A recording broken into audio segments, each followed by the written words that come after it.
sekejap kan. Solat macam kita macam semalam lah. Solat sekejap. Kalau ada majlis ilmu, berhenti sekejap walaupun 5 minit. Sebab insya-Allah kita dapat keampunan daripada para malaikat yang ada setiap majlis ilmu. Bagaimana kita nak masuk syurga sedangkan kita tak pernah datang taman-taman syurga. Nak masuk syurga, kena datang taman-taman syurga kat dunia ni dulu. Di mana taman-taman syurga? Di majlis ilmu, majlis zikir, di mana disebut nama Allah dan disebut nama para malaikat Allah, para rasul dan sebagainya. Baik. Qala Allah Ta'ala fil Qur'anil Karim, ba'da'udzu billahi minasyaitonir rajim. Bismillahirrahmanirrahim. Alam nashrah laka sadrak wa wada'na anka wizrak alladhi anqadha zahrak wa rafa'na laka dhikrak fa inna ma'al usri yusra inna ma'al usri yusra fa iza faraghta fansab wa ila rabbika farghab.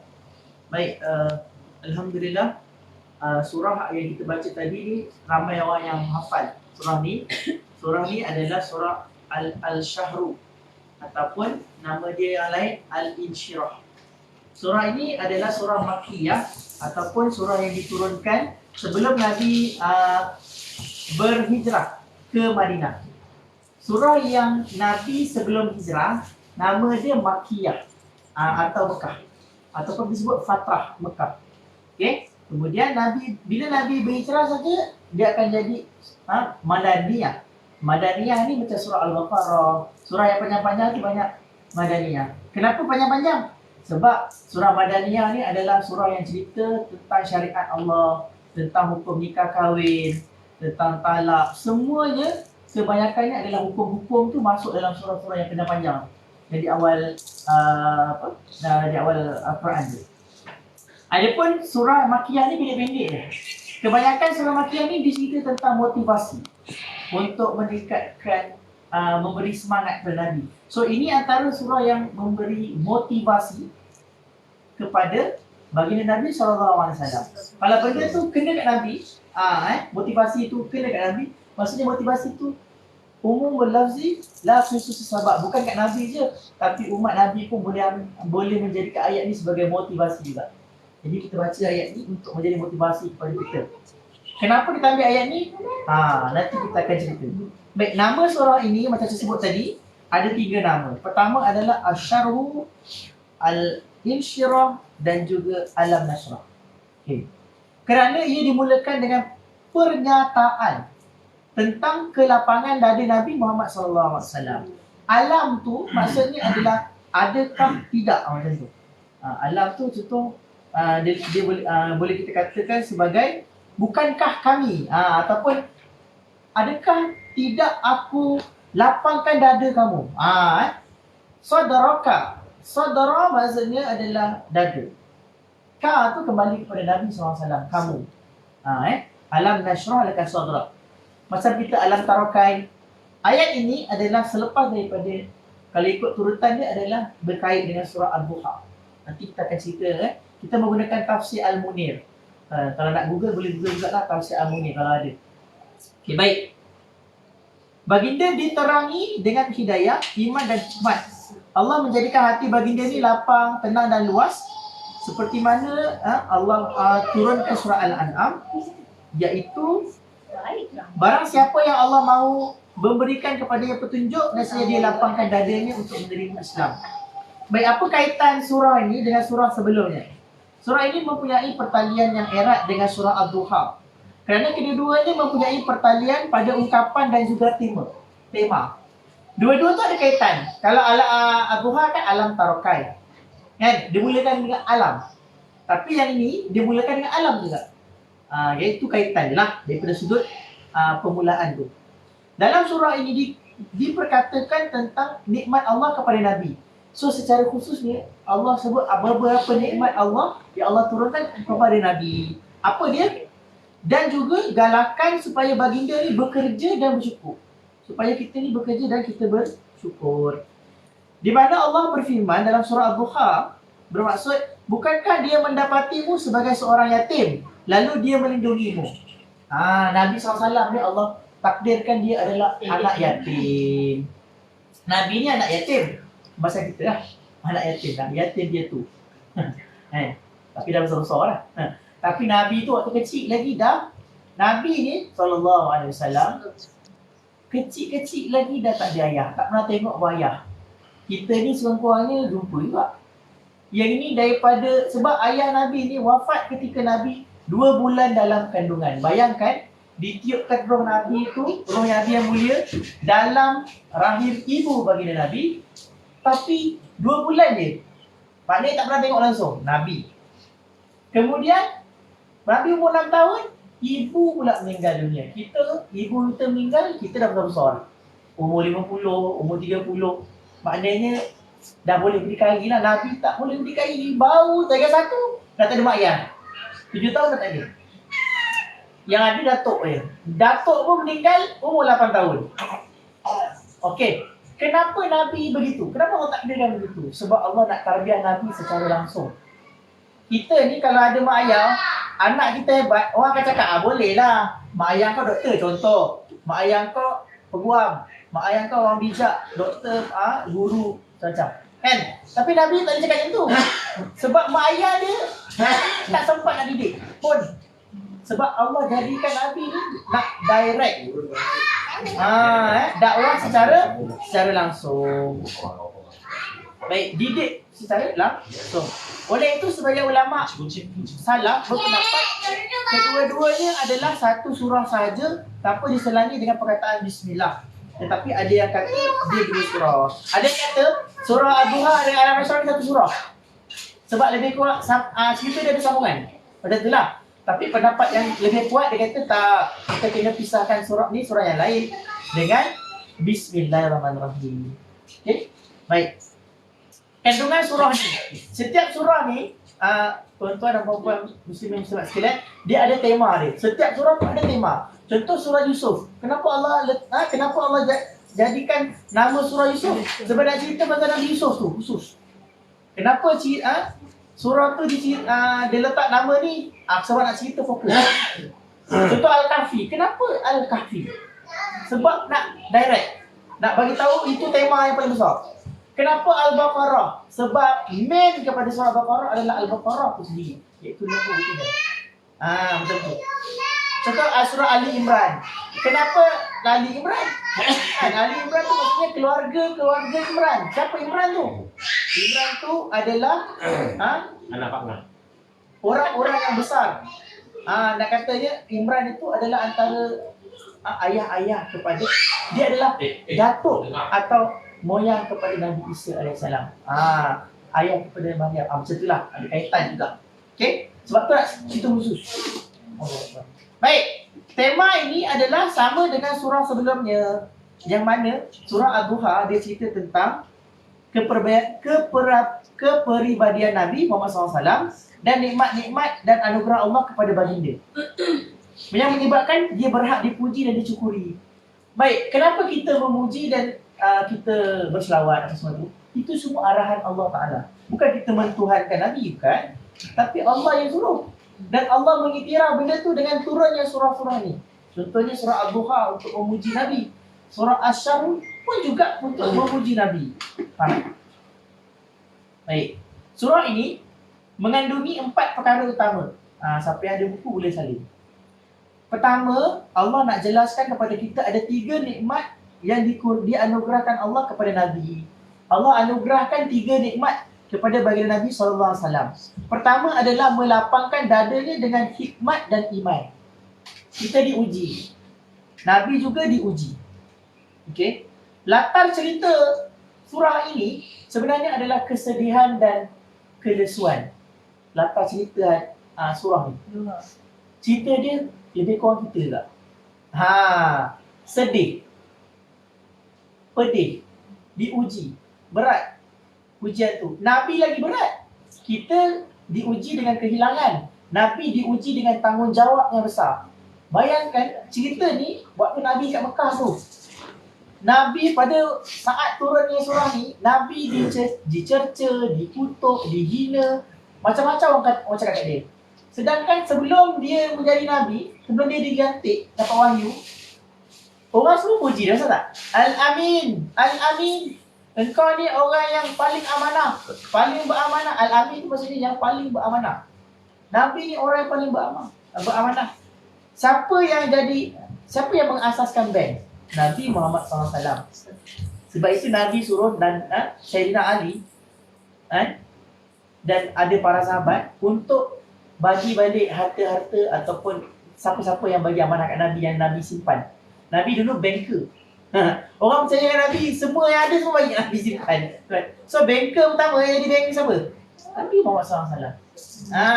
Sebab tu sebelum Nabi hijrah tu Nabi cakap, ni bagi kat ni bagi kat ni bagi kat ni, bagi harta tu pulang balik. Sebab aku nak pergi dah. Nak berhijrah dah. Boleh faham kan? So banker pertama siapa? Nabi Muhammad SAW. Baik, tu yang pertama lah. Kemudian membersihkan daripada dosa dan noda. Itu yang kedua. Yang ketiga adalah mengangkat kedudukan serta status di dunia dan akhirat. Nabi ni dekat dunia dah naik, dah tinggi lah. Ini kan pula dekat akhirat. Orang pertama yang akan masuk syurga siapa? Nabi. Kaum pertama, umat pertama yang masuk syurga, Nabi. Orang lain takkan masuk. Kita ni special. Tuan-tuan dan puan-puan, kita ni special. Kenapa? Kita ni orang paling last. Dia macam kita beratur nak pergi mana-mana, tabung haji ke, klinik ke, kita orang paling last, tapi kita yang first kena panggil. Turn kita last sekali betulnya. Sebab Nabi ikut perututan Nabi tu, kita last sekali. Tapi kita takkan orang yang masuk selagi kita tak masuk. Kita masuk surga dulu sebelum orang lain. Kita dihisap dulu sebelum orang lain. Kenapa jadi macam tu?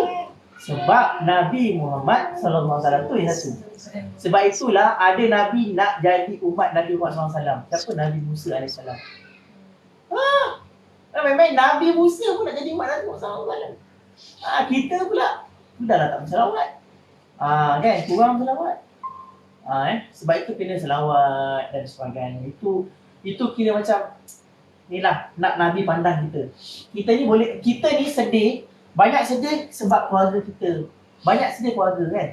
Tapi para sahabat bukan menangis sebab keluarga lebih banyak. Nak sedih sebab Nabi. Cerita kita dengan cerita bagaimana sahabat tempuh kehilangan Nabi Muhammad SAW. Macam mana Nabi SAW tu sendiri menempuh isteri yang paling disayangi dan isteri yang banyak tolong Nabi. Susah senang Nabi, orang pertama yang beriman. Kita kalau kehilangan orang yang macam tu, macam mana kita nak hadap? Sebab itu Nabi pun terduduk juga.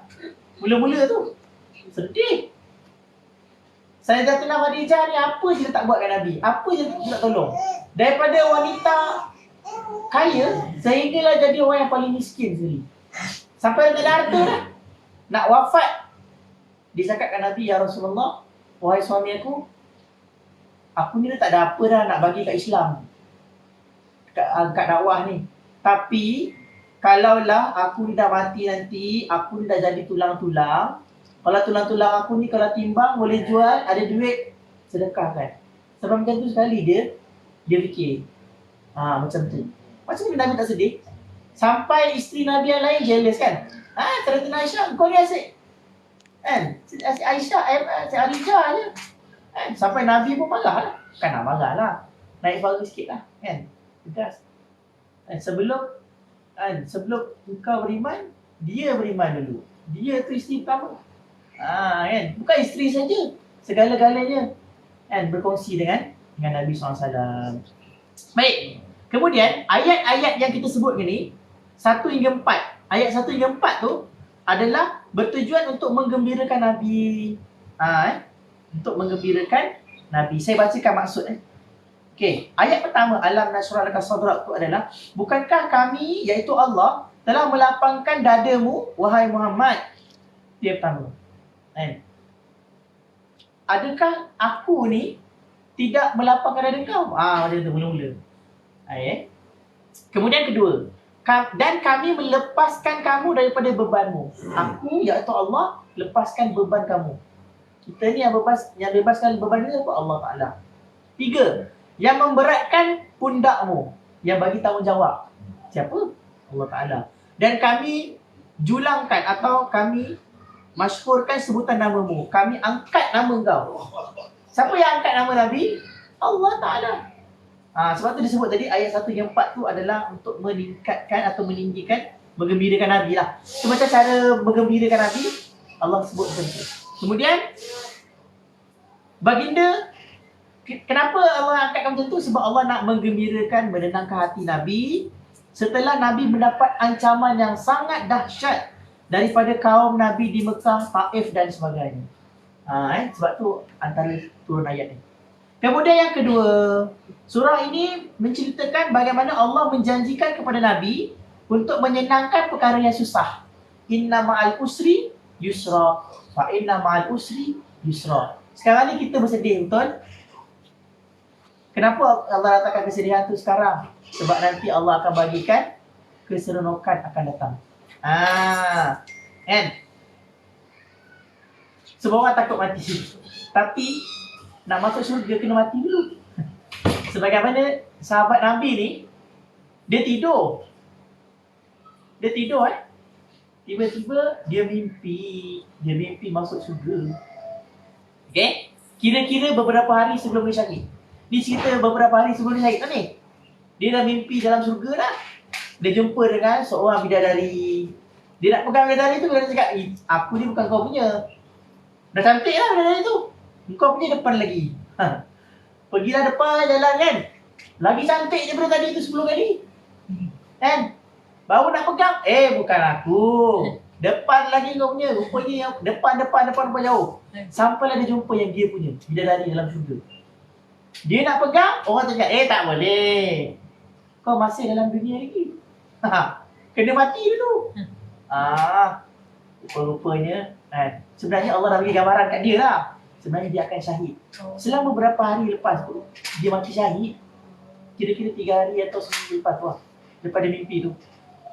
Dia mati syahid. Patutlah dapat tu. Sebab syahid. Itu macam apa? Cakap apa? Hin lah. Kan?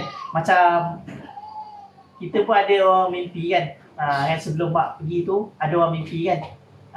Cerita semua kat dayah kan. Ada yang macam tu. Kadang-kadang Allah datangkan petanda-petanda tu awal. Macam saya pun dapat daripada mak kain sarung. Suruh isteri jahit. Rupa-rupanya tak sempat nak jahit. Tak ada kan. Rupanya bukan nak bagi jahit, nak bagi hadiah. Simpan terus lah. Jadi hadiah. Tu hin tu kadang Allah bagi. Okay? Baik. Kemudian Allah janji kepada Nabi untuk selesaikan masalah dan ujian yang berat tu.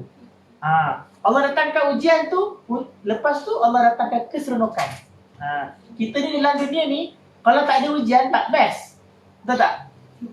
Seronok kan? Dia kena ada ujian tu. Kena ada ujian. Sebab orang yang bermula dengan kesusahan, dia akan rasa manisnya keseronokan. Contohnya, kita kena puasa, umat zaman dulu, dia puasa, hari Ashura tu hari wajib puasa zaman dulu. Tapi zaman kita, Allah gantikan dengan puasa Ramadan selama sebulan. Sehari dengan sebulan jauh beza. Ada 29 hari, beza. Atau 28 hari, beza. Kan?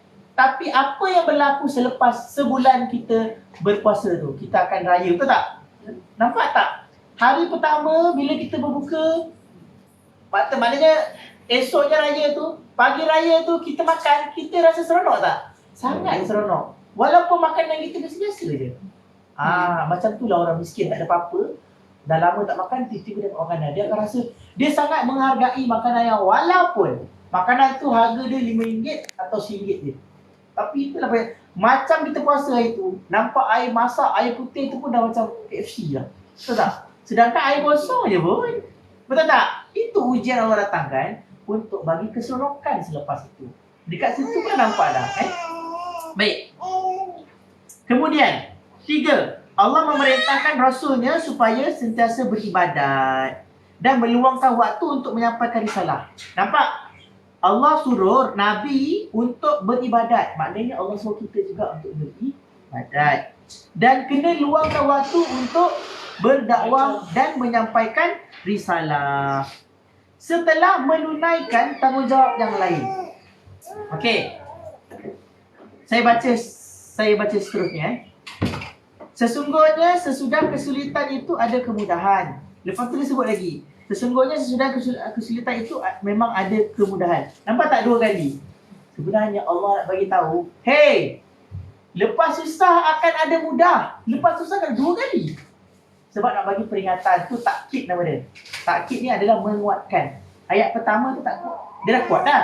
Tapi nak bagi kuat. Dia macam kalau kita ni panggil sekali tak dengar. Cuba yang kedua. Mesti dengar, betul tak? Macam tu. Nak bagi faham. Baik. Kemudian ayat ketujuh, maka apabila kamu telah selesai dari sesuatu urusan, kerjakanlah dengan sungguh-sungguh urusan yang lain. Okey, ulama bagi tahu kat kita ada beberapa perkara. Antaranya adalah kalau kita dah settle amalan fardu, jangan buat fardu je. Buatlah amalan sunat juga. Macam tu. Kerja-kerja lain. Itu pandangan ataupun kata tafsiran ulama yang pertama. Yang kedua ulama bagi tahu, kalau kau dah settle kerja kau, kan, kau tambah kerja lain yang bagi pahala lagi yang lebih. Sama juga macam tadi, yang lebih kurang. Kan? Itu yang kedua. Yang ketiga dia kata, kan, kalau dah kalau kita buat benda tu, kita tambahkan lagi ilmu. Kalau dah belajar tukang tu, tambah lagi. Tak cukup dengan tu ilmu, tambah lagi ilmu. Tambah lagi macam tu. Maknanya jangan kita berpada dengan satu ilmu sahaja. Okey, cuba tengok.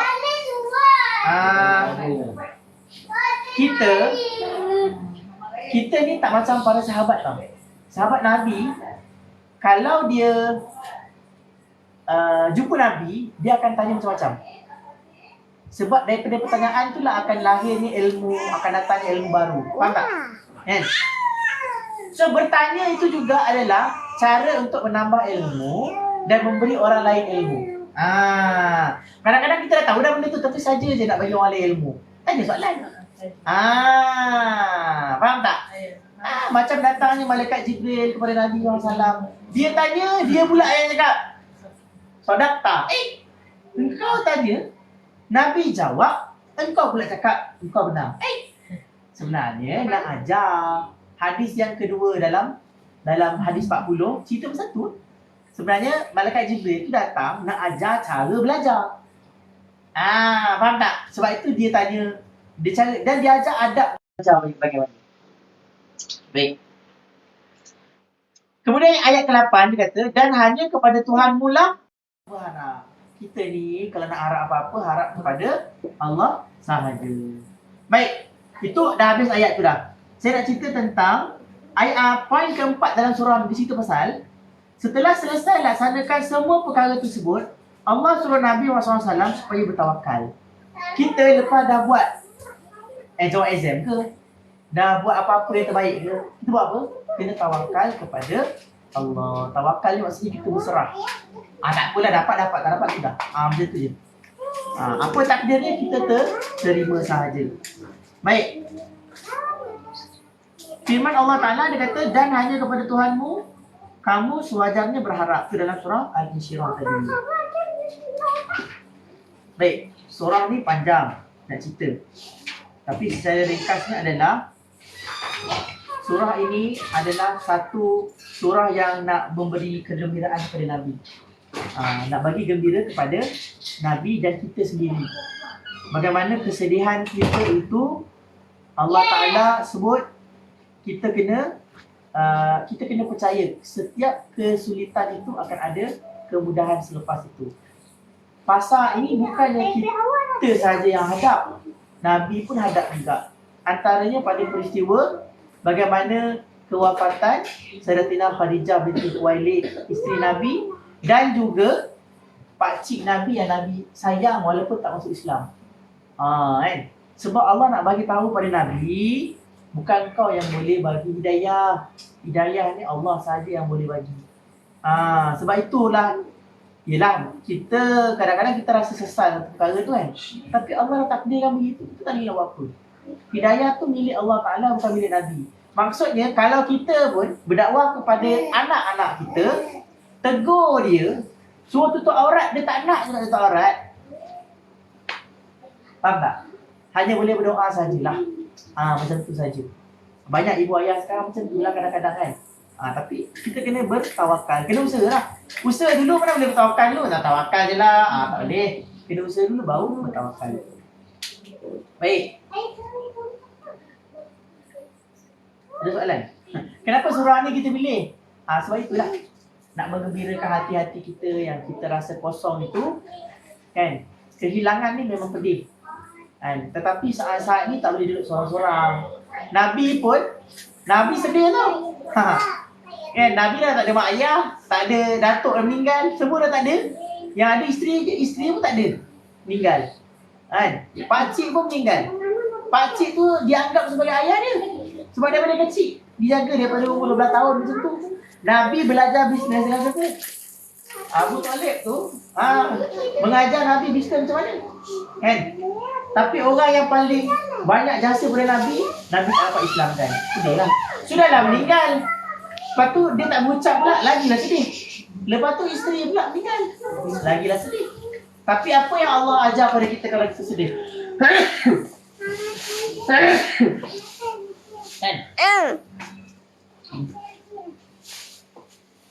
Isra Mi'raj. Isra Mi'raj tu hadiah. So kalau kita sedih, kita buat apa? Ambil wuduk, solat. Sebab Isra Mi'raj tu kemuncak dia adalah ibadah solat. Kalau teringat kat Mak Al-Fatihah, Hello. apa yang Mak buat kita ikut. Kan? Selalu Mak buat apa? Solat duha tu Mak tak tinggal. Baca Yasin pun Mak tak tinggal. Alhamdulillah kita ikut. Setiap hari kita baca Alhamdulillah. Kan? Mak tak tinggal solat duha daripada Mak tahu benda tu, Mak amalkan. So apa yang kita boleh dapat daripada Mak, almarhum Mak, adalah dapat satu ilmu. Apa yang Mak buat tu sunnah tau. Sebab apa? Sahabat Nabi dapat satu ilmu, tanya kat Nabi. Nabi bagi ilmu tu, sahabat akan pegang benda tu sampai mati. So benda yang Mak buat adalah apa yang Nabi dan para sahabat buat. Dapat satu ilmu, buat. Tutup ke? Puasa sunat, buat. Kalau boleh. Dah. Solat duha, buat. Qiyamul lail, Mak tak tinggal. Kan? Ya, ya. Pasal fikir cakap, biasa buka pintu nampak Mak sembahyang. Betul? Sama juga, bila nak balik mesti Mak sembahyang. Macam mana salah? Kan? Okay? Waktu duha tu Mak macam baca Quran, baca Yasin. Bacaan Yasin Mak tu untuk siapa? Untuk orang yang disayang. Untuk suami dia. Untuk mak ayah dia. So benda tu kita kena ikut. Sebab benda tu adalah para sahabat buat juga. Okay? So Nabi, Allah hadiahkan Isra Mi'raj setelah kewafatan atau kematian dua orang yang Nabi sayang. Satu. Yang kedua, Isra Mi'raj ni, okay, Allah bagi tahu kat kita, kalau sedih, pergilah berjalan. Jangan duduk rumah. Duduk rumah akan teringat macam-macam memori. Kena berjalan. Tu semalam pergi berjalan tu di pantai tu. Okey lah. Tak ada ingat sangat. Kan? Pergi berjalan. Sebab itu Allah bawa Nabi melalui Buraq. Pergi berjalan. Tapi berjalan tu tak cukup berjalan saja. Kena tengok kebesaran Allah Ta'ala. Duduk di pantai tengok kebesaran Allah. Benda tu akan memberikan kekurangan stres pada kita lah. Sebab tengok alam semula jadi Allah. Kan? Banyak benda dalam Isra Mi'raj ni kalau kita nak cakap. Kan? Jadi kita boleh ambil daripada sisi-sisi tu. Kan? Okay? Baik, saya rasa kita habiskan ayat Quran ni dululah. Okay? So, nak bagi tahu dalam surah Al-Insyirah ni, okay?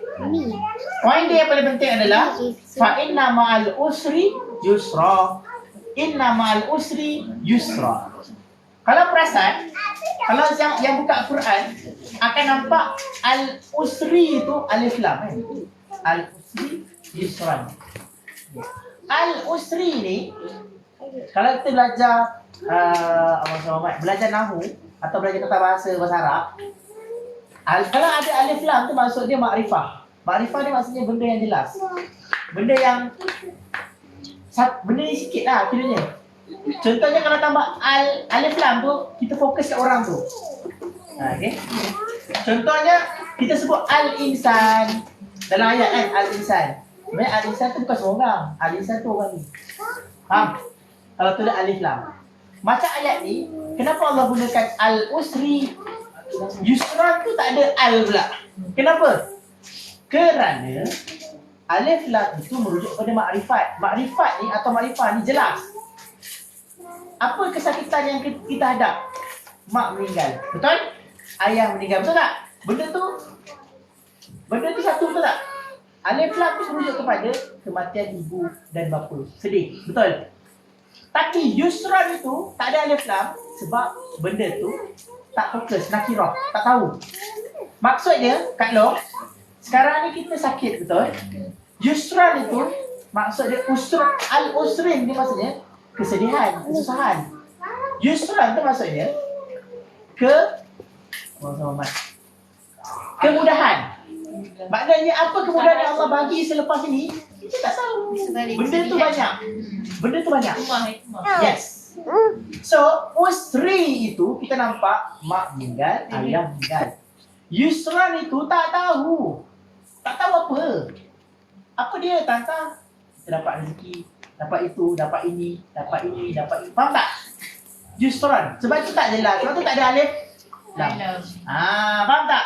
So, kalau kita baca Al-Quran, kalau kita belajar Nahwu Sharaf atau tata bahasa Arab, kita akan dapat banyak ilmu itu. Oh, patutlah Allah jadikan macam ini. Kita nampak macam alif lam ni kalau tak ada pun tak apa, tak boleh.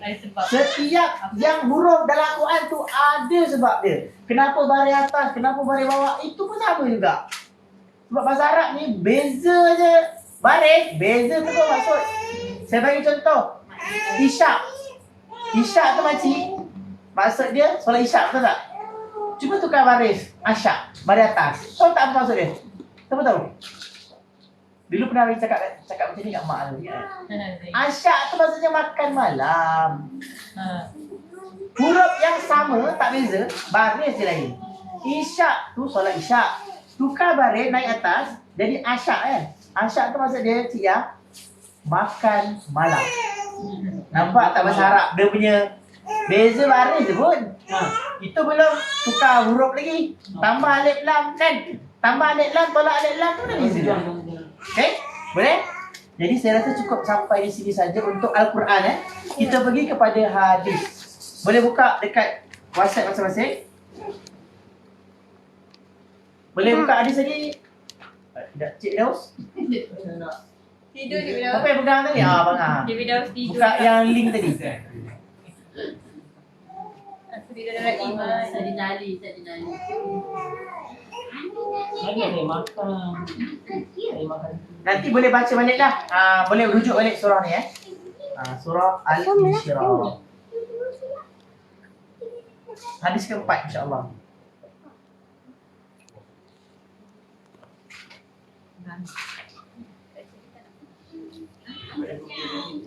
Saya baca maksud dia saya tak baca dia punya bahasa Arab panjang kan. Dah boleh buka dah. Buka ayat lah. Baik, bismillahirrahmanirrahim. Daripada Abu Abdurrahman Abdullah Ibnu Mas'ud. Nama Ibnu Mas'ud ni nama dia Abdullah tau. Abdullah bin Mas'ud. Okay. Kenapa panggil Ibnu Mas'ud? Sebab dia adalah anak kepada Mas'ud. Okay.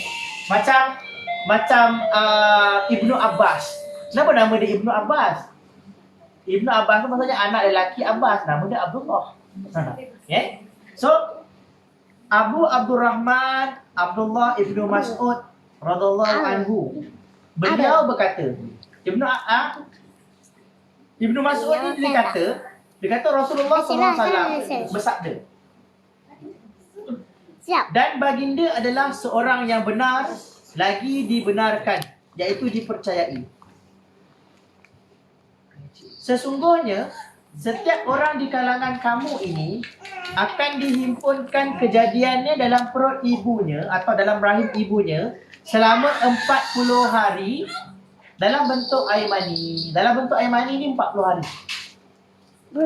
Kemudian ia menjadi segumpal darah dalam tempoh yang sama. Kemudian menjadi seketul daging dalam tempoh 40 hari juga. Kemudian dikirimkan pada ketika itu, dikirimkan roh dalam tu.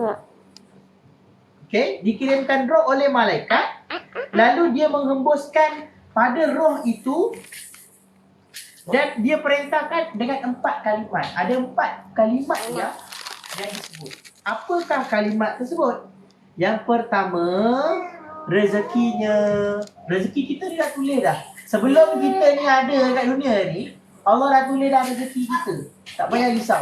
Sebab tu orang yang beriman kepada Allah, dia tak takut dengan rezeki ni. Tak boleh Ustaz, saya ni kerja tak ada duit tu kata. Jangan cakap yang tu. Sebelum kita hidup lagi ni hari Nabi ni, Allah dah tulis rezeki kita dah. Sekarang ni kita guru contoh. Belum tentu kita ni cikgu sampai mati. Mana tahu? Jadi CEO tak kan? Dia baik. Contoh. Kemudian ajalnya. Kak Long. Pertama rezeki Allah tulis. Kedua Allah dah tulis awal-awal ajal. Orang tu umur 80 ke, 97 ke, 96 ke, itu ajal dia, Allah je yang tahu. Kita tak tahu tak? Jumpa. Tak boleh petikai ya. Kan? Macam mak ada tu 73 je lah. Memang dah bagi 73. Ada orang dah lebih 70 dah. 73. Macam 70 ke 8? Hidup. Nampak? Tu pun tak tahu. 78. Kita pun lagi tak tahu. Ada orang tu sebulan je. Baru lahir dah mati ada juga. Baru sehari pun ada juga. Kan? Jadi sebab apa jadi macam tu? Sebab begitulah. Punya banyak jalan. Ini juga jalan. Baik. Pertama tadi rezeki. Pertama rezeki. Kedua apa? Ajal. Ajal. Kemudian yang ketiga, amalannya. Amalan kita pun dah ditulis juga. Okey. Kemudian adakah dia celaka atau bahagia pun dah ditulis juga. Celaka atau bahagia pun dah ditulis juga. Baik, Batin, diam Batin.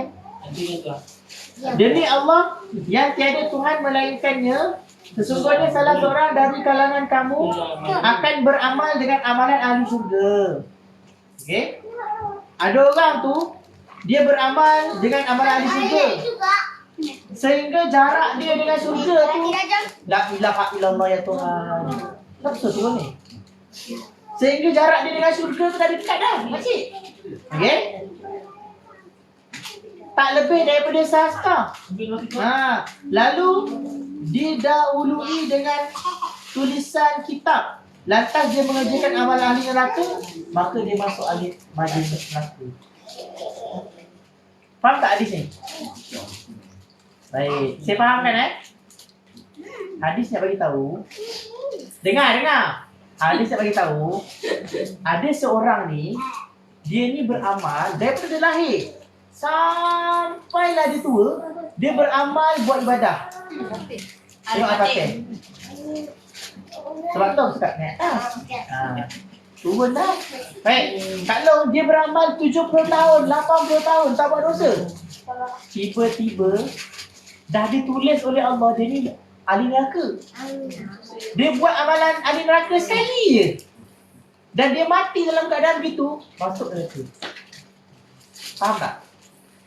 Sebaliknya ada satu lagi cerita. Dia ni orang yang buat amalan ahli neraka. Sepanjang hidup dia buat amalan ahli neraka tu. Tiba-tiba Allah tulis. Okey, Allah tulis. Dia buat amalan ahli neraka. Ahli syurga. Okey? Lalu dia buat amalan ahli syurga tu dan dia mati dengan amalan tersebut. Maka dia pun masuk ke syurga. Allah Akbar. So kita macam mana? Sebab tu tak boleh cakap orang ni tak boleh nak judge. Sebab tu tak boleh nak judge orang. Hadis yang beritahu jangan judge orang. Orang ni tak pakai tudung, jangan cakap sama mati dia tak pakai tudung. Tak boleh cakap itu. Kerja kita sebagai hamba Allah, kena berdoa agar orang tu diberi hidayah. Kan? Banyaklah orang yang dah berubah, betul tak? Kita sendiri pun belum tentu kita macam tu. Kan? Jadi, hadis ni nak bagi tahu kepada kita satu, okey, yang pasal roh-roh apa semua tu. Perasan tak? Kira. Para sahabat, para ulama dia beritahu dalam hadis ni, makcik, kalau kita ni nak buat satu benda, nak latih diri kita, kena buat benda tu 40 hari. Benda tu akan lekat kat kita. Tak percaya buat. Kak Long, kita baca Yasin setiap hari kan. Dah berapa hari dah cuti tu? Dah 3 minggu straight. 3 minggu tu berapa hari? 15 hari lah. Baru 15 hari, tambah lagi 20 3 hari. minggu macam mana pula 15 hari? 21 hari kan? 21 hari betul. 21 hari. Okey. Kira. Ya dah. 21 hari.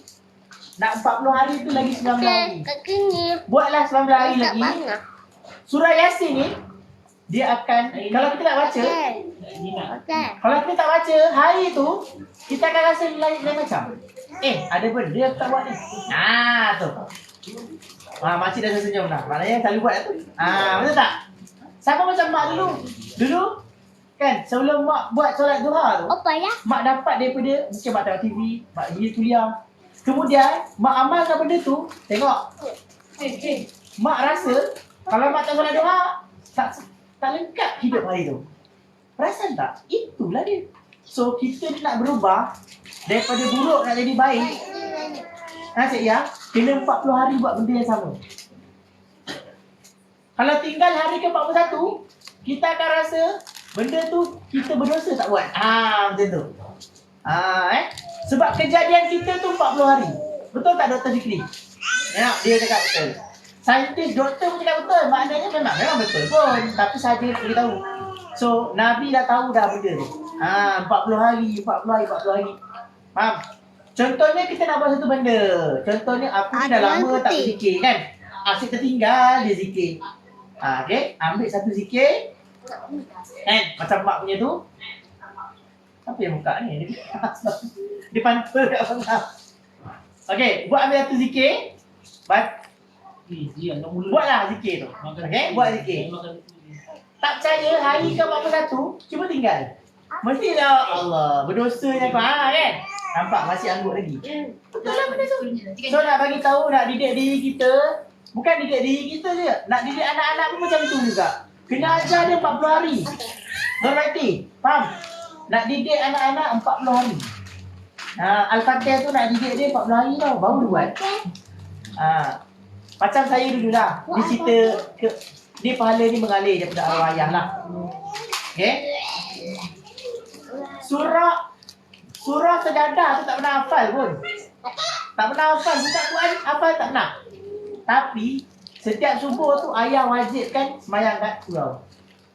Nasib aku lah. Kalau tak sayang, kena lah. Tak payah lah, Umi je. Hari Jumaat, dia ayah suruh pergi, makcik. Alhamdulillah, makcik. Bila dah besar, benda tu senang bagi saya. Sebab surah Sejadah tu kena hafal. Saya tak payah hafal pun. Saya ulang ni. Sebab apa? Dah lebih 40 kali dah saya pergi surau bawah. Solat. Kan dulu ayah Dia suruh baca kan. jemut. Ayah tak ambil. Ayah baca jemut. Dia ambil Jumaat je. Jumaat tu pun pergi. Saya pun pergi. Nyam. Tak. Mungkin dah lebih ya. Memang lebih 40 kali lah. Dari kecil sampai besar kan. Tak sengaja surah tu terhafal sendiri. Pernah tak kita macam tu? Pernah. Kak Long, kita baca Yasin setiap hari pagi tu tak? Perasan tak? Banyak ayat yang kita terhafal sendiri ke tak? Ya. Ni betul je doa. Itulah dia. Orang hafiz. Kalau Jangan aku ada depan. campur buat gila-gila, semua nak ada peluang. Jangan ada depan. Dah. Faham tak? Sebenarnya bukan satu amalan je. Banyak amalan kita kena buat macam tu selama 40 hari. Itu nak bagi tahu. Kan? Itu daripada sudut 40 hari tadi tu. So nak berubah, nak tinggalkan keburukan pun sama juga. Kena 40 hari. Nak Tapi buat kalau baik pun 40 hari. tapi kalau dekat Johor, kat tepi highway tu ada camping 40 hari. Okay? Boleh? Okey, baik. Itu poin yang pertama lah. Kemudian, sebenarnya hadis ni juga yang saya sebut tadi, yang kita baca tadi tu, dia adalah, dia mensyarahkan surah Al-Mu'minun tu. Surah Al-Mu'minun kan cerita kejadian manusia, Putri. Betul tak? Kan? Dalam surah Al-Mu'minun, Allah cerita macam mana kejadian manusia tu.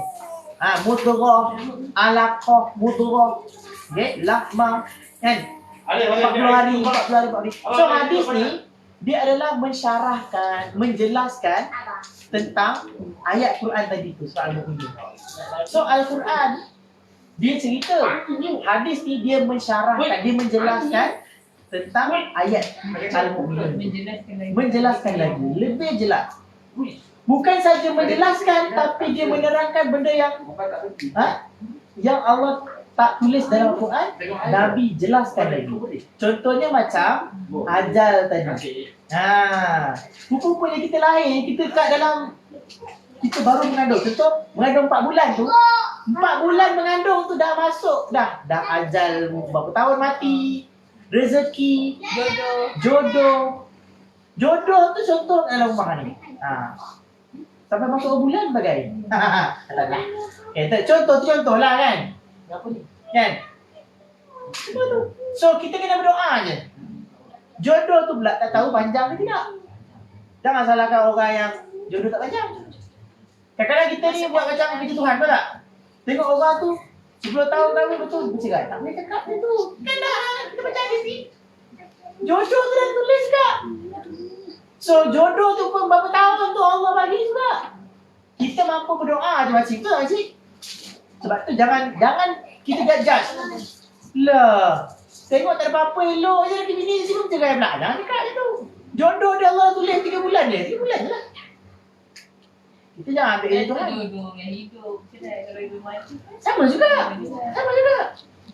So benda ni dah cerita dalam waktu kita 4 bulan dalam kandungan ibu kita lagi dah jelas. Tak boleh judge. Faham tak? Berlaku perpisahan ke, cerai hidup ke, cerai mati ke, jangan ambil kerja Tuhan. Kita hanya mampu berdoa saja, ya Allah, panjangkan usia jodoh kami. Itu je. Minta doa orang tu je. Kita tak tahu. Hati kita ni Allah. Sebab tu kita ni kena berserah kepada Allah Ta'ala. Hati kita ni, ya muqallibal qulub, tapi qalbi ala dinik. Itu Nabi doa tu selalu. Ya Allah yang membolak-balikkan hati, tetapkan hati kami dengan agama kamu. Nampak? Kena doa tu. Faham Fikri? Kena doa tu Fikri. Ya muqallibal qulub. Ikut ya muqallibal qulub. Ya muqallibal qulub, Sabbit qalbi ala dinik. ala dinik. Baca doa ni. Ya supaya kita ni kan Allah jaga hati kita. Jangan bolak-balikkan. Memang bolak-balik tu memang. Sebab tu nama dia Qalbi tau. Ada orang tanya kenapa nama dia Qalbi? Qalbi ni maksud dia yang bolak-balik. Apa yang bolak-balik? Hati lah. Qalbi tu hati, tapi asal dia perkataan tu. Membolak-balik tu kaitan bahasa Arab ni. Kalau nak belajar, contoh saya bagi insan atau manusia. Tahu tak asal dia perkataan apa? Asal dia perkataan Nasia. Lupa. Sebab itu manusia ni lupa. Sama lah kau juga. Faham tak? Faham tak? Sebab apa aku lupa? Sebab kita ni manusia. Manusia tu Nasia. Nasia tu maksudnya lupa. Betul tak Pak Arab? Nasia tu lupa, betul? Sebab dia pun selalu lupa juga. Sama aja. Okay? So jangan marah So Kak Jai jangan marah kalau tertinggal apa jangan. Kalau Isyak, nama dia Asyak. Kalau Zohor makan apa harus makan? Kalau Zohor. Zohor. Rida.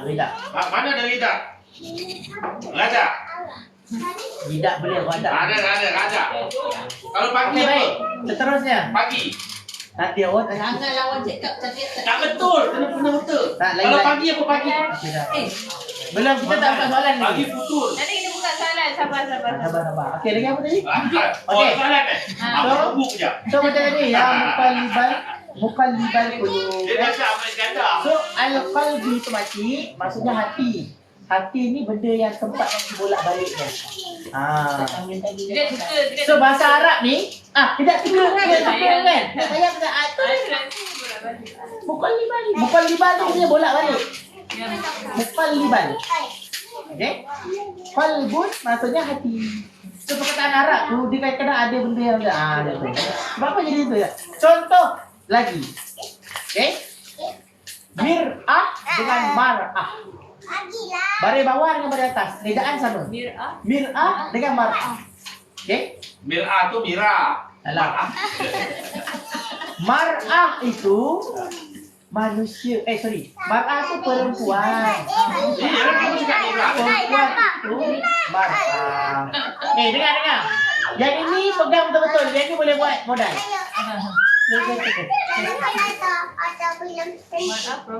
Mar'ah tu pakcik. Maruah. Sabar. Ada kaitan juga dengan muru'ah. Ya. Mar'ah, muru'ah tu ada kaitan juga. Sebab tu perempuan ni kita jaga muru'ah. Banyak maru'ah kita jaga. Baik. Ada kaitan juga tapi bukan tu. Orang ni potong Tengok dah. Sorry. Mar'ah, mim, ro, hamzah, alif, ta, kau. Mar'ah. Baris bawah tu kan baris. Mir'ah. Mir'ah tu maksudnya cermin. Yang paling kita tengok cermin kau lah perempuan. Lelaki. Perempuan. Sebab itulah mir'ah Ni, tu. ni. Banyak orang cermin. Mar'ah itu perempuan tak long. Mir'ah tu cermin. Nampak tak?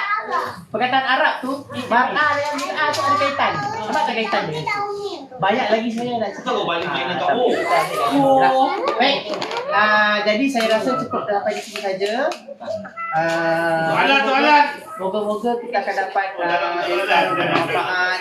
Kita dapat amalkan dan sampaikan kepada yang tidak hadir pada hari ini. Baik, ada soalan tak? Ada soalan. Ada soalan. Oh, tak ada soalan. Soalan tutup. Tak ada soalan. Ada soalan tak? Abang kena. Abang kan salah dah. Salah. Tak ada. Tak ada, tak ada. Apa tak ada? Pula ada. Tunggu kejap. Tunggu. Tengah fikir.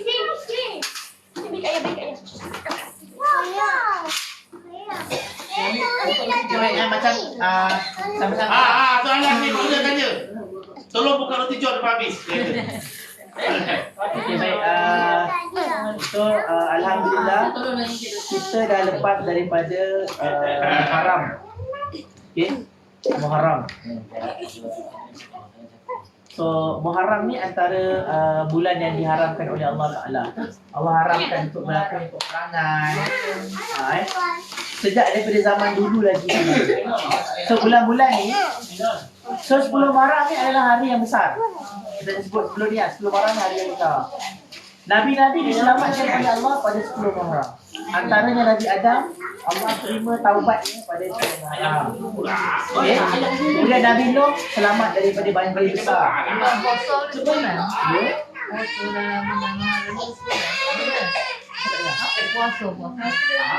Boleh sebulan. Tutupnya.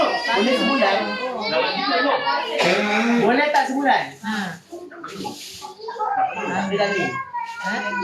Tak ada dalil. Ada pukul apa? Ada pukul apa? Kalau nak puasa, Cik Ia boleh puasa hari putih. 13, 14, 15 hari putih. Boleh puasa 10, 9, 10 atau 10 11. Apa lagi? Kenapa kena puasa 10 Muharram? Sebab 10 Muharram ni berlakunya peristiwa-peristiwa besar yang berlaku kepada Nabi-Nabi yang besar, Nabi-Nabi dahulu. Macam sebut tadi lah, Nabi Nuh selamat, Nabi Ibrahim selamat daripada dibakar pada 10 Muharram. Allah selamatkan Nabi Musa dan Bani Israel. Fir'aun mati pada 10 Muharram. Dia pukul. Kenapa kita puasa? Kena tambah lagi sehari. Beza dengan Sebab nak bezakan orang Yahudi. Sebab hari itu hari orang Yahudi juga puasa. Sebab dia meraihkan kaum dia selamat daripada Fir'aun. Sebab itu makcik puasa 10 Muharram tak cukup. Kena puasa lagi sehari. Sebab Nabi cakap, aku ni tak nak orang umat aku ni ikut sebagaimana orang Yahudi buat. Tengok bagaimana Nabi benda puasa pun Nabi sangat menjaga. Ini kan pula benda-benda lain yang mana benda-benda yang Yahudi Kristian buat ikut. Banyak. Nabi benda kecil pun nak. Dalam soal ibadah pun Nabi nak bezakan. Okay? So 10 Muharram benda yang hebat. Mana 10 Muharram ni juga berlakunya orang Syiah buat ritual dia. Yang dia ni kan bunuh tu. Sebab berlakunya kematian cucu Nabi SAW di Karbala. Kan? So pengikut-pengikut Syiah ni dia buat apa dia? Terus sakitkan diri dia. Seolah-olah dia nak buat ritual tu macam nak merasai bagaimana keperitnya Sayyidina Ali. Pasal buat itu ritual. Itu ritual agama dia lah. Tapi Syiah ni kita kena ingat dia ada dua. Satu Syiah yang dah keluar Islam, satu lagi Syiah yang Islam, yang masih Islam. Nama satu yang bahaya ke? sama je. Cuma kita tak boleh nak kata nak halang pun tak boleh apa semua lah. Nak halang dia pergi haji pun tak boleh macam tu. Sebab macam ni. Okey, kenapa ada yang Islam, ada yang tak? Sebab ada yang dia tak menganggap pun Nabi Sayyidina Ali ni Tuhan. Ada yang menganggap Sayyidina Ali Tuhan. Ada yang menganggap Sayyidina Ali ni hanyalah pengganti Nabi. Bila Nabi ni wafat, dia lah orang yang paling layak jadi khalifah pertama. Faham tak? So orang yang macam ni, dia Syiah yang masih dalam Islam sebab dia tak mengkafir. Sebab ada yang mengkafirkan sahabat Nabi, ada yang tak mengkafirkan sahabat Nabi. Kan? Ada Syiah yang dia ambil hadis-hadis daripada orang-orang dia je. Ada yang dia tak ambil kedai. Dia asal dia Syiah ni adalah front politik sebenarnya. Front politik tapi dia tasuk akhirnya jadi macam agama. So itulah. Itu Syiah lah. Sebab dia asalnya dia nak Sayyidina Ali jadi khalifah selepas Nabi wafat tu. Asal dia tu je. Tapi orang dah setuju. Malah Sayyidina Ali pun dia tak suruh orang taksub dengan dia. Kan?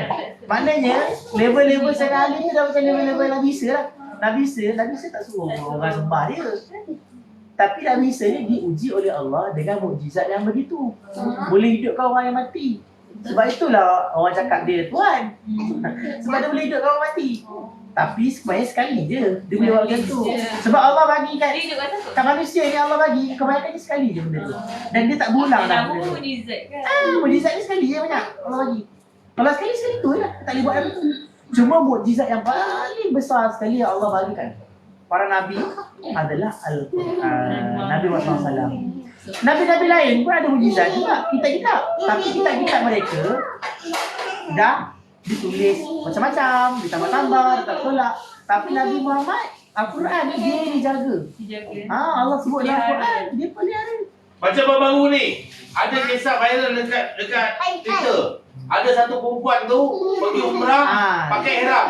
Tu macam mana cerita tu? Ikut tawaf lelaki. Sama. Batal. Maknanya amalan dia tu tak sah. Memang tak sah dari awal lah. Dia pakai ihram pun dah buka awal. Viral, orang tu perempuan. Tapi dia tomboy. Pengkit. Dia pergi Mekah pakai ihram lelaki. Iya. Macam sajat. Macam sajat lah. Sajat lelaki dia perempuan. Ni terbalik. Sama lah. Lagi balak tertiga kan jadi. Kita bukan okey. Dengar. Dia cabar, dia cakap tak ada apa-apa tu. Dalam ustaz kata kalau ni Allah tak terima, ni aku boleh je tawaf. Okey, baik dengar. Biar. Ni jawapan dia. Kita kena ingat, memang betul. Tanah haram ni jangan salah sebut. Benda ni akan berlaku, akan tak berlaku. Kena ingat Allah ni Maha Penyayang, Allah ni Maha Pengasih. Dia bagi peluang untuk taubat. Kalau Allah bagi ujian waktu tu kat situ juga on the spot, waktu tu juga lah kau kena ingat. Kalau Allah biarkan tu maksudnya memang. Tengok contoh satu, Salman Rushdie. Dah berapa tahun dia buat buku, belaga-lagakan semua. Dan baru sekarang dia kena tikam ke orang. Nari nak mati. Okey. Faham tak? Okey, cerita. So okey. Kadang-kadang kita pasal ada orang cakap kita ni pergi jangan mulut. Ni kan. Kita menjaga. Mulut jangan macam lupa. Dugaan Allah tu macam-macam. Ada Allah bagi kat tempat tu memang report. Malah kadang-kadang bukan dekat tanah haram pun. Dekat sini je. Sini pun kalau kita cakap yang bukan, kena juga. Okey? Bukan saja tanah haram. Cuma tak beza dia dengan tanah haram tu kuat lagi. Tengok macam siapa ni, macam Sajat. Dah mental dah. Apa mental? Dia pergi Mekah pakai tudung. Sekarang ni lari Australia. Dah jadi pondan, dia kata dengan orang macam mana nak beranak. Dia kata. Dah mental. So maknanya Allah tak bagi lagi lah balasan time tu. Itu semua bukan kita punya kerja. Itu kerja Allah. So Kita tak boleh nak petikai. Tak ada apa-apa pun. Kan? Kepala otak kita ni tak sampai dengan apa yang Allah nak buat. Kenapa Allah biarkan dia? Kena ingat, bila Allah biarkan tu lagi bahaya. Sebab Allah. Sebab kalau kita ni, kalau tak sayang kat anak, kan? Dia buat salah, dia biar je. Tapi kenapa tegur? Sebab sayang lah. Betul tak? Sebab sayang dia tegur. Macam tu juga Allah. Kenapa Allah bagi ujian? Kita tak tahu bagi ujian dulu. Cuma Allah sayang, suruh ingat balik. Cuma kalau Allah biar kita, jaga-jaga. Ulama' beritahu kan? Jaga-jaga kalau kita buat sesuatu, kita tidak diuji. Siapa yang tak kena uji, dia akan jadi pelik. Dia akan jadi kotor dan akan jadi kasar dan sebagainya. Fir'aun sekali pun Allah tak pernah bagi dia demam, batuk, sakit, semua tak pernah. Kenapa dia jadi macam tu? Sebab Allah memang nak jadikan dia macam tu. Itu pilihan. Maknanya itu yang Allah takdirkan untuk dia. Siapa Firaun? Firaun 30 tahun tak ada demam. Tak pernah. Sampai dia kata dia Tuhan. Iya. Sebab itulah. Sebab tu cakap. Sebab dia cakap. Tapi kalau kita hidup zaman Nabi Musa pun kita boleh tikai juga. Kita boleh tanya. Tapi Nabi Musa, kita ni di pihak yang benar. Kenapa Allah masih bagi harta banyak kat dia? Allah bagi tentera kat dia. Lepas tu Allah bagi dia macam-macam. Mana Korun? Kan? Perasan tak? Jangan buat argument macam tu. Sama juga macam sekarang. Kenapa orang Islam, banyak orang miskin sekarang, yang kaya-kaya top 100 dan dunia ni semua orang bukan orang Islam. Ingatlah, Nabi tak beritahu. Dunia ni penjara mukmin, syurga orang-orang kafir. Kenapa Allah bagi macam tu kat dia, kat dunia? Sebab dunia ni sekejap. Dunia ni menipu. Dunia ni melalaikan. Dalam Al-Quran banyak cerita pasal ni. Dunia ni hayalan. Dunia ni hanyalah tipu daya. Allah sendiri beritahu dunia ni tipu daya. Kan? Dunia ni tipu daya. Surga untuk diorang. Tak, penjara bagi orang mukmin. Sebab tu sahabat Nabi banyak yang susah.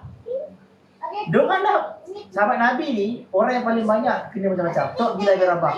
Orang yang paling miskin dalam kalangan sahabat Nabi, Sayyidina Bilal bin Rabah, hamba tu. Kan?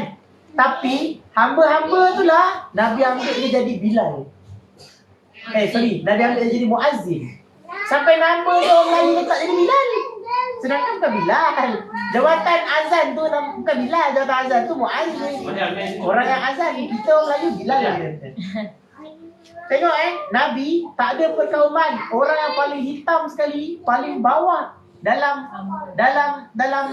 ranking kasta manusia. Allah Nabi angkat dia ni jadi orang muazzin dan tapak kaki dia sebelum masuk surga dah berbunyi dalam surga tu. Nabi dengar tapak kaki dia. Nabi tanya kat dia, Bilal, aku dengar tapak kaki kau dalam surga. Kau tak mati lagi. Tapi tak ada cakap tu. Tak mati lagi. Apa kau buat? Apa amalan kau? Dia pun bagi tahu kat Nabi. Ya Rasulullah, amalannya aku tak beritahu orang, tapi satu je pula. Aku beritahu kau je lah, aku beritahu orang. Selepas aku ambil wudu, aku akan buat solat sunat wudu. Bilal, amalan kau ni diterima oleh Allah dan tapak kaki kau dah berbunyi dalam syurga dah. Ahli syurga? Ya. Macam Bilal menambah ibadat. Betul? Dia menambah ibadat, betul. Dia menambah ibadat. Asalnya bid'ah, tapi bila Nabi akui, jadi sunnah. Asalnya bid'ah. Menambah ibadat apa? Macam mana? Nabi tak buat. Nabi tak buat benda tu. Daripada benda ni lah ada bid'ah sana tu. Ada kaitan lah. Tapi tak adalah. Tapi benda tu jadi sunnah lah. Sebab Nabi akui benda tu. Dan malah bukan Nabi akui saja. Allah iktiraf benda tu. Tapak kaki bunyi. Benda tu tak berjanggal. Cuba tak cerita pasal Dajjal turun. Dajjal kat luar ni jauh. Dajjal tu asal nama dia Samiri. Tahu tak? Bagi Ustaz Amir cerita. Dajjal ni, sebelum turun Dajjal ada 30 Dajjal. Okay. Sebelum turun Dajjal ada 30 Dajjal. Okay. Bila dah keluar 30 tu baru keluar dia punya yang pertama tu. Okay. Satu hari Nabi SAW, Nabi tahu bila berlaku Dajjal tu, bila berlaku dari kiamat tu, Nabi tahu. Halo. Bila berlaku Dajjal keluar tu, Nabi dah tahu. Bila berlaku hari kiamat tu, Nabi dah tahu asal dia. Nabi dah tahu asal dia. Okey. Tapi bila Nabi nak cerita,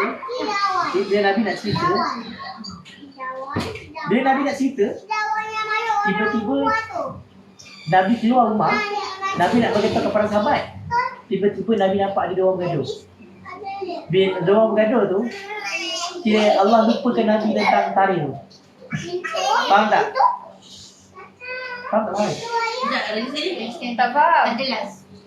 Satu hari Nabi dapat tahu bila berlakunya hari kiamat. Oh, Okey.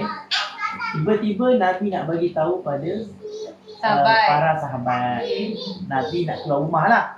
Bila Nabi nak keluar rumah, Tengok dia orang bergaduh. tiba-tiba ada orang bergaduh di luar pula. Yang menyebabkan Nabi lupa tarikh tu. Oh, sebab nampak pergaduhan tu. Dia jadi Baik. lupa. Hadis ini dia ada beberapa pengajaran. Yang pertama sebenarnya tarikh itu hanyalah milik Allah, bukan milik Nabi. Dan ada hikmah banyak lah. Okey, itu yang pertama. Depan juga nak lalu. Itu yang pertama. Yang kedua, okey, apa kebaikan dia? Daripada hadis dia beritahu. Apa pengajaran dia adalah kita ni jangan bergaduh sebab rahmat tak turun. Faham tak? Faham? Rahmat Allah turun asal dia waktu tu. Sampai Nabi tahulah bila berlakunya kiamat tu. Tapi bila ada bergaduh, Allah tarik balik rahmat tu. Faham tak? So pergaduhan yang tiada kaitan dengan syar'i, dia tidak dibolehkan. Apa maksud tadi dengan syar'i? Kadang-kadang kita bergaduh ni sebab keluarga tau. Sebab keluarga tu tak syar'i sebenarnya. Tapi syar'i ni kat mana? Mempertahankan agama. Asal dia mempertahankan agama tapi dia bergaduh. Waktu tu wajib sebab mempertahankan agama. Malah ada yang Nabi buat. Nabi ni kalau orang kutuk dia, Nabi tak balas. Orang buatkan Nabi, orang pukulkan Nabi macam Nabi tak balas. Kenapa Nabi tak balas? Bukan syariat. Sebab benda tu tapi peribatan tu tak kan. Gaduh. Gaduh benda tu.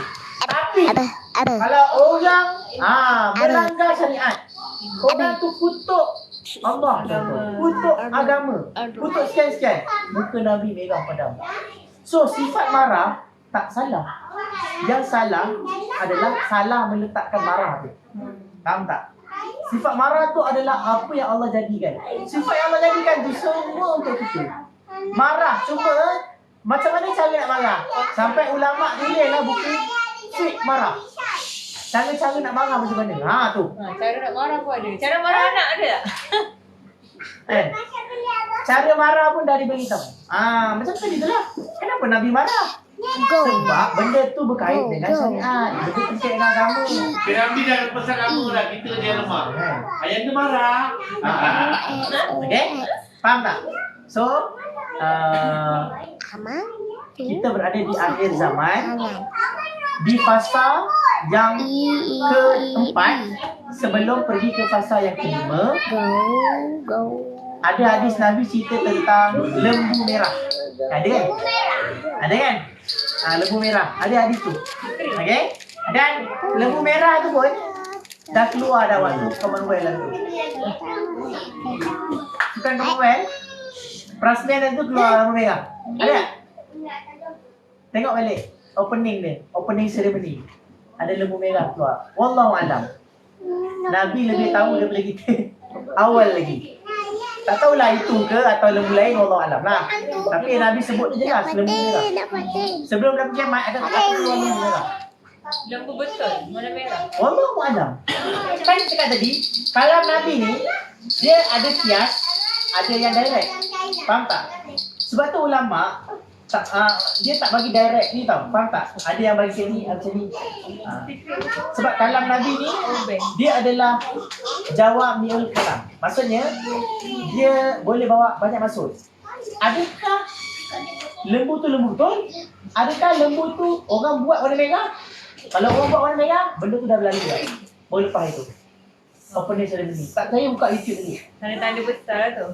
Yes. Nak kiamat. Yes. Dekat-dekat.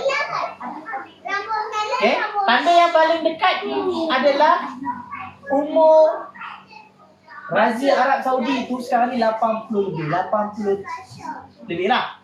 Dah bongkok dah macam. Okay. Ada hadis Nabi lagi. Hadis sahih. Akan berlaku peperangan antara 3 orang putera mahkota. Okay? 3 orang putera mahkota yang dikatakan adalah putera mahkota tu mesti apa? Anak raja kan? Lepas 3 orang putera mahkota ni perang, akan Mekah Madinah akan tak aman lah. Tiba-tiba barulah keluar Imam Mahdi. Faham tak? So kita nak pergi ke zaman tu tak lama dah. Bila? Wallah.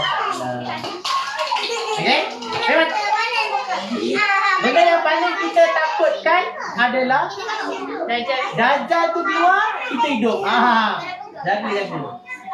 Sekurang-kurangnya kita sedia-sedia pun mak ayah dah selamat. Betul, aku fikir tu je.